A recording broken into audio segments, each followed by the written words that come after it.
From the Newstalk ZB newsroom, this is News Fix. In this update, flights at Wellington Airport are back in the air after a fire broke out in the domestic terminal.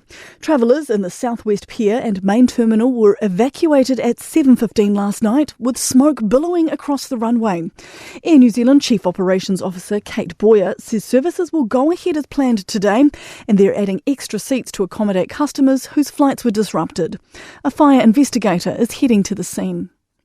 A general practice organisation is slamming a potential GP fees freeze, saying the government's trying to pass the buck.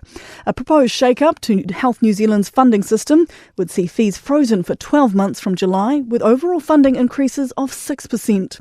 General Practitioners Aotearoa Chair Dr Buzz Burrell says he supports lowering patient fees, but this announcement shows a serious lack of understanding. If the government is underfunding it, then the shortfall needs to be paid by somebody, and that's going to be the patient. And if there's a fees increase freeze, that locks in an underfunding of general practice. International visitor numbers continue to climb.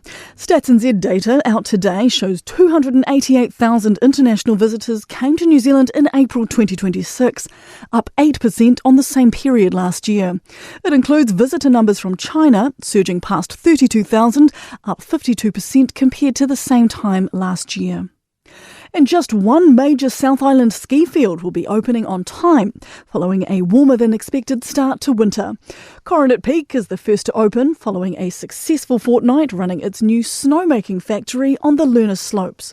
The Remarkables, Mount Hutt and Cadrona will open next weekend. NZ Ski CEO Paul Anderson says they're expecting to get a decent dump of snow throughout the week.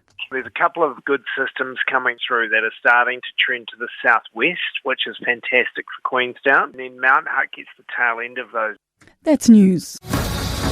To sport now, and the Chiefs have stunned the Crusaders 49-12 in their Super Rugby semi-final in Hamilton. The hosts led 42-5 at half-time before showing defensive grit to inflict the biggest defeat on the Crusaders in competition history. Chiefs coach John O'Gibbs feels the result was earned by a ruthless performance on both sides of the ball. That came off good defensive pressure, some turnover attack, and we needed to move that ball quickly to get away from them. That first 40, we were able to capitalise on errors, and I thought we took our opportunities well. Liam Lawson has lost his career best, equalling fifth place F1 finish from the Monaco Grand Prix after a penalty on Alpine's Pierre Gasly was overturned. Gasly had crossed the line third, but was initially relegated to seventh after stewards enforced two separate 5-second time penalties for speeding in the pit lane. That's sport. I'm Kalia Strong.